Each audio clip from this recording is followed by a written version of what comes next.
Well, good afternoon, everybody, and welcome back to the United Regional Chamber's weekly update. We try and bring you on some interesting guests and some subjects that are going around in our community.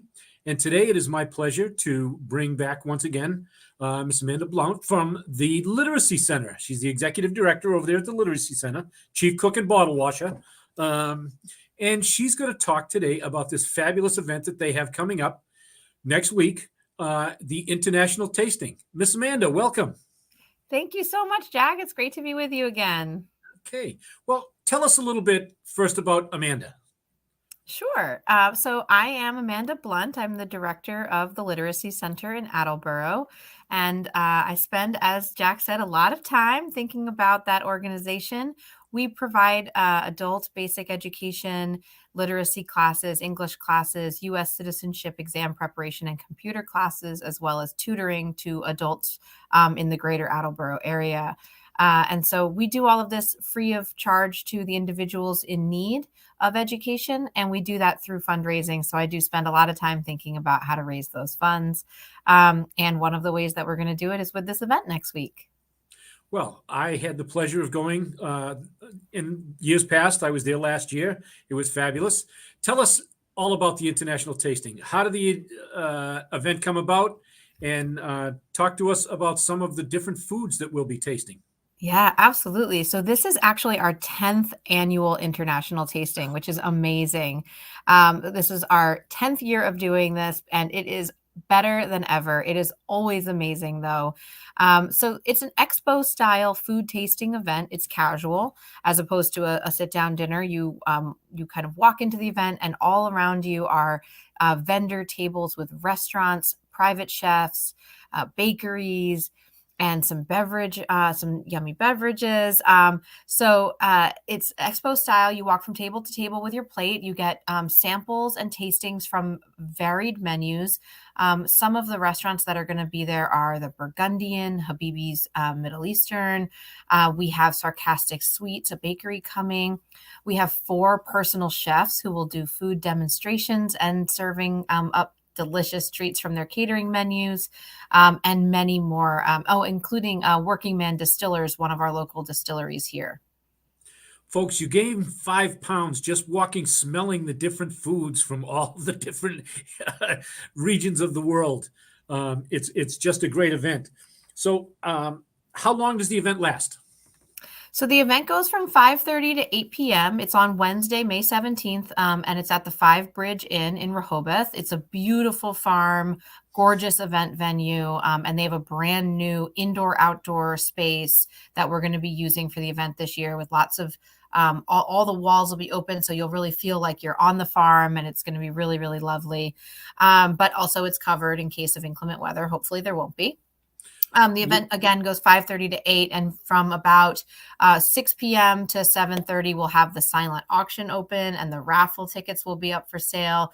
This year, we just have one big raffle. We're going to be raffling off $50 gift cards to every single restaurant and vendor that's in the room in one basket. So you end up getting over $500 worth of gift cards from that raffle. We also have an amazing silent auction with a night out in Providence at the Biltmore Hotel. We have a beautiful, beautiful artwork that's been donated. We have great spa packages. It's just going to be a lovely night of celebration. And again, this is all to raise money for our important mission to help adults in our community become self-sufficient through education.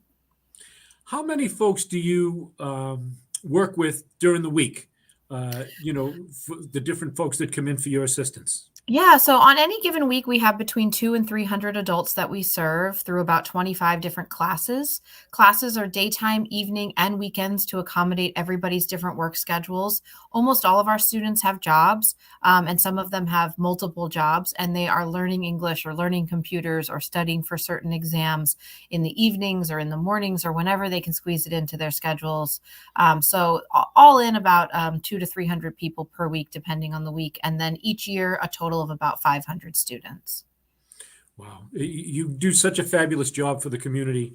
Actually, how long have you been at the Literacy Center? Yeah, so I've been the director of the Literacy Center for 5 years. And prior to me, Joan Ritchie was the director for 16 years. She retired to be a full-time grandmother, Yep. and I was really honored to take over the helm at the center. But the organization is really made up of our educators and our staff. We have an unbelievable team of 20 teachers and staff members who provide one-on-one counseling and tutoring, as well as instruction at the classroom level.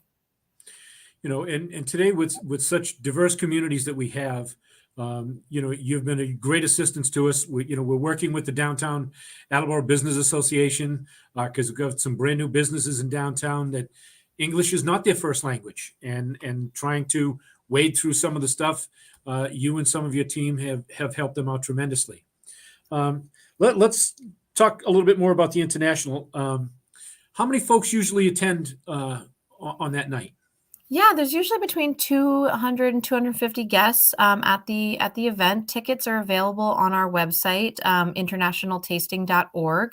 Also, all of the restaurants and vendors are listed there, so that's really exciting. Tickets are $30, and then there are also VIP tickets, which include recognition in the program and some drink tickets to use at the bar. Um, the price is pretty low for what you get, but it's really our hope is to really be able to encourage everybody to attend. We know that sometimes fundraising events can be really expensive. We don't want it to be an event like that. We want people to be able to come and, like you said, gain 5 pounds, eat as much as you want. There is such good food. There's waffles and Cuban sandwiches and stir fries and pizza, and there's just so many different kinds of food from so many wonderful local vendors and restaurants that I mean, you really get to try so much for the ticket price. It's really great. And one of the great benefits of the restaurants and the vendors that come is people do get to try that little taste, and then they go back to the restaurant afterwards. They bring their families, they bring their friends. We have a taste of the region that we do in the fall, very similar. We bring in different restaurants, but this gives you just a taste of around the world. Yeah. I will tell you, we don't have that much of a variety at ours that happens in the fall. But as you mentioned, we have, Habibi's coming. There's the Burgundian, and you never know what Shane's going to bring up, except those waffles. Those Oh, waffles they're like crack. yeah. You can't They're just. so good. And I have to say, a real shout out to the Burgundian. Not only, obviously, I think so many of us have been to that beautiful cafe in downtown Attleboro, but how lucky we are to have that brick and mortar cafe now. But the Burgundian, even before they had the cafe and they were just quote unquote a food truck, not just, but when they were a food truck, they've been supporting this event for almost our entire 10 years. I cannot say enough good things about Shane and his team. And they've also hired a few of our students at their cafe. So it's a really wonderful place. He's a great community partner, and we're excited. And I'm not sure when it's coming, but he's got his bus coming. It's the 2-decker English bus with the top cut open, so you can have your meals up top. I'm dying I for can't think of anything better than a bus full of waffles. He has chicken with that too, so the chicken and the waffles, they go real together. I took Yes, my granddaughter there and got her seal of approval, so that's all I needed to hear. that's all you needed. Absolutely. Well, it's going to be a really fabulous night. We're excited to welcome Burgundian, but we have so many great vendors that come to this event, and they are all local business folks. They're all longtime partners of the Literacy Center. All of their food is donated to this event. They are donating their food, their time. It's an incredible endeavor. We could not, and honestly, the past couple of years have been hard on restaurants. So the fact that they are still doing this for us, still showing up, still donating to this event, we really hope people will buy tickets and come enjoy their food because they're putting in a ton of effort for this too. Absolutely, and that's supporting them. And you mentioned how tough it's been the past couple of years. I'll admit to you that the chamber hasn't been able to have their taste of the region for the past couple of years, and the main reason is the restaurants say they just don't have enough personnel that can work the restaurant and then work our night as well. So we understand the sacrifice that they're making, and the time and effort takes in to bring all that food for everybody to enjoy. So Yeah. folks, James keeps running it across the bottom of the screen. Go to that website, pick up these tickets, help support the Literacy Center because it helps the entire community. for all the things and the programs that the Literacy Center provides. It helps every one of us.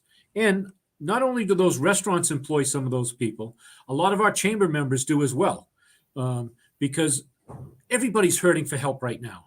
And for these folks that are willing to work, they're coming to learn English, they want to be here, and it's folks like Amanda that help them succeed and achieve their dreams here in the United States. Absolutely. And with every person that we see, there's a family attached. They've got kids in the school systems, they've got partners, they've got spouses, they've got parents. I'll also just say, I know that we're a little bit out of the COVID time, so to speak, but so many of our students are frontline workers and also work in healthcare. So many of them are home health aides and work in senior living facilities and as nursing assistants in the hospitals. A lot of the folks that we serve have put themselves on the line over the past few years for the benefit of this community too. So the more we can do to give back to them, help boost them up, the happier we are too. Right. And one thing I wanted to mention, even though it's the Attleboro Literacy Center, you help people that live outside of Attleboro. You help people that are all over Southeast Massachusetts. Southeastern Mass, Rhode Island, and now that we have online classes, which was sort of a silver lining of the COVID pandemic, a lot of our classes are online and have remained online. Not all of them, but many. We also serve people all over the United States and all over the world now. The majority of our folks do come from Attleboro, North Attleboro, Mansfield, Norton, that area, but we serve the full region and now really anywhere. Well, it's been such a tremendous resource for our community and for everybody. So as we get into a close here, Amanda, do you have some last thoughts for us? Yeah, if you don't mind, I would just like to thank our sponsors of the event. These Absolutely. businesses in our community really make this happen for us. So I'd like to say thank you to Castro Thresher Oliveira, the CPA agency that is a platinum sponsor this year. We also would like to thank our other platinum sponsor, Bristol County Savings Bank. Both have made this possible for us this year with tremendous donations to the organization, and we're very, very grateful. There are lots of other sponsors listed on the website as well, so please do visit the website, buy your tickets, please join us. Our students will be there. We're going to have a beautiful testimonial from one of our students, as well as awesome food. And the Unlikely Strummers are going to be playing live music at the event, so it's going to be a super fun time. Oh, that's awesome. The collaboration that you do with the different restaurants and the businesses is just tremendous. So, Miss Amanda, thank you very much for putting this event on. We appreciate all the efforts that you and your team do at the Literacy Center, and we're here to help. So hopefully we give you a little publicity with this. Thanks to James and his team over there at AACS, who puts up with me every week and produces these shows. We really appreciate it. So, folks, go online, buy your tickets today. Let's see everybody at the International Tasting next week on the 17th. Folks, thank you very much for joining us today. Everybody, please stay safe.